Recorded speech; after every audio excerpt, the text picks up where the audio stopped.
First marriage சரி அமையாததுனால divorce பண்ணிவிட்டு second marriage பண்ணிக்கிட்ட serial actress யார் யாருன்றதை பார்க்கலாம்.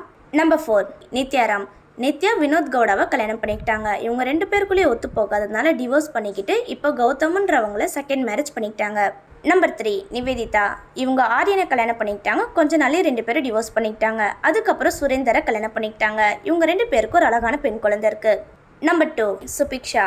இவங்க ஃபஸ்ட்டு மானஸை கல்யாணம் பண்ணிக்கிட்டாங்க. ஒத்து போகாததுனால 2 பேரும் டிவோர்ஸ் பண்ணிக்கிட்டாங்க. அதுக்கப்புறம் அவினாஷை கல்யாணம் பண்ணிக்கிட்டு இப்போ 2 பேரும் சந்தோஷமாக இருக்கிறாங்க. வீட்டில் இருந்தபடி நல்லா சம்பாதிக்க ஒர்க் ஃப்ரம் ஹோம் ஜாப்னு சொல்கிறேன். இது கவர்மெண்ட் அப்ரூவ் பண்ண கம்பெனி. எந்த ஒரு இன்வெஸ்ட்மெண்ட்டும் தேவையில்லை. இந்த ஜாபில் நீங்கள் ஜாயின் பண்ணணும்னு நினச்சிங்கன்னா இவங்க வாட்ஸ்அப் நம்பர் ஸ்க்ரீனில் தெரியும். இந்த நம்பருக்கு மெசேஜ் பண்ணுங்கள், டீட்டெயில்ஸ் சென்ட் பண்ணுவாங்க. மற்ற டீட்டெயில்ஸ் எல்லாமே நான் டிஸ்கிரிப்ஷன்லேயே ஃபஸ்ட் கமெண்ட்லேயே பின் பண்ணியிருக்கேன், செக் பண்ணி பார்த்துக்கோங்க. நம்பர் 1 நந்தினி. 2017 கார்த்திகேயனை கல்யாணம் பண்ணிக்கிட்டாங்க. அதே வருஷம் அவர் சூசைட் பண்ணி இறந்து போயிட்டாரு. அதுக்கப்புறம் யோகேஸ்வரனை கல்யாணம் பண்ணிக்கிட்டாங்க. இவங்க 2 பேருக்கும் ஒரு ஆண் குழந்தை இருக்குது.